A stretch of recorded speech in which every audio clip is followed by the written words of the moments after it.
So about 2 months ago, our 10-month-old daughter started sleeping in a bunk bed. In this video, I want to go over how we transitioned from the crib to the bunk bed, or her big girl bed.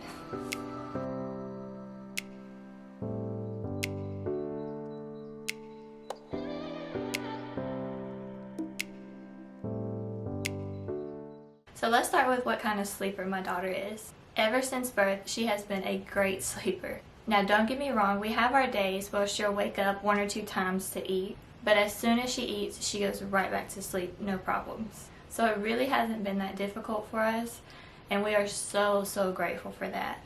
When we first brought her home from the hospital, she was sleeping in the bed with us. I was a first-time mom, so I had a lot of anxiety about putting her in the crib away from me. I wanted her right there next to me so that I could hear everything and respond quickly if I needed to. With that being said, I'm a very light sleeper myself, so every time that she would slightly move or make a little noise, it would wake me up. So I wasn't getting sleep at all. It just wasn't a good situation for me because I need my sleep in order to be a better mom and take care of her during the day. And I wasn't getting any sleep with her sleeping in the bed with us. So at 3 months old, we put her in her crib for the first time. Her crib is actually in our bedroom. It was a small step for me to take, but it was very much necessary in order for me to start getting some sleep. Luckily, we had no issues. She was sleeping in her crib like a champ. The only time she woke up is if she was hungry or she needed a diaper change. Other than that, she slept all night in her crib. So let's fast forward to about 7 months ago. In September, we found out that we were pregnant with baby number 2. So me and my husband started talking, and we decided that we really didn't want to buy another crib for the next baby. Mainly because we don't have the room for it. And also because we would just have to upgrade to a bigger bed eventually. So we decided not to buy a crib. So we got this idea in our head to just go ahead and purchase a bunk bed. We chose to get a bunk bed because the kids are going to have to share a bedroom, and the bunk bed just made more sense space-wise because the room isn't very big, and we would be able to put more stuff in the room if there was a bunk bed as opposed to 2 beds. Once the bed got delivered, Gracie was about 10 months old. We set up the baby monitor and the sound machine in her bedroom, her new bedroom, and we tested our luck one night. We are so glad that we did because she slept all night in her new bed with no problems at all. So I want to go over everything that we use in her room to help her sleep all night. We have this sound machine that plays rain sound, and she has been using this one ever since we brought her home from the hospital. If this sound machine goes off, she will wake up. So I know for a fact that she sleeps better with it on. So we just keep it on all night for her. We also have these blackout curtains up, which help out a lot when she takes naps in her big girl bed because they block out a lot of the light, and she sleeps so much better in a dark room. Of course, the most important thing that we have in here is this bed rail.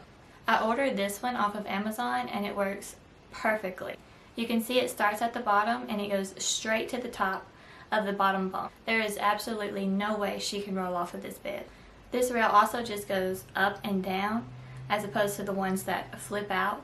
So it doesn't really take up that much space, and it just worked better for our situation.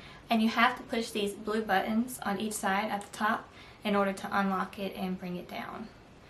And then sometimes you have to push them just to be able to move it up, and it clicks into place at the top. It works great for us. And the only other things that she uses to help her sleep are her passy and a bottle of milk right before bed. She seems to really like sleeping here, to be honest, because even when she does wake up, she just crawls all around the bottom bunk, and she'll find her little light up frog stuffed animal, or she'll play with her pillows until we come in the room to get her. She also does take her naps in this bed as well. Currently, she's only taking 1 nap a day, sometimes 2. Majority of the time, it's only 1 nap a day, and it lasts about an hour or an hour and a half. My husband and I are so glad that we tried this, and it worked.